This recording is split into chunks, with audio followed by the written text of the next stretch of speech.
El escritor cubano Leonardo Padura ha sido galardonado hoy con el 10º Premio Internacional de Novela Histórica Ciudad de Zaragoza por su obra Herejes.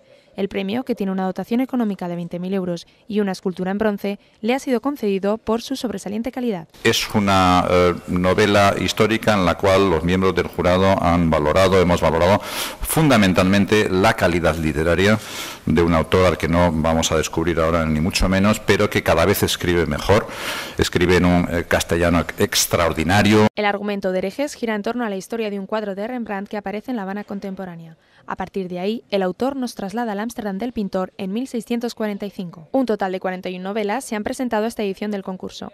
Además de la ganadora, 3 obras han sido nombradas finalistas: París, de Edgar Rutherford, Robin, de Francisco Narla, y La casa de los dioses de Avalastro, de la escritora aragonesa Magdalena Lasala. Esta ha recibido alabanzas de todos los miembros del jurado por acercar a los lectores la Zaragoza del Renacimiento, conocida como la Florencia del Mediterráneo en el siglo XVII. El hecho también de que la ciudad de Zaragoza esté metida, o sea, el eje central de una de las novelas históricas que han llegado a la final, pues también nos enorgullece, y creo además que va a ser un motivo también, igual que el resto, pero por supuesto en este caso, de invitar a los ciudadanos a que conozcan esta novela y van a descubrir una Zaragoza que realmente es poco conocida. El galardón se entregará el próximo 28 de mayo en el Salón de Plenos del Ayuntamiento de Zaragoza.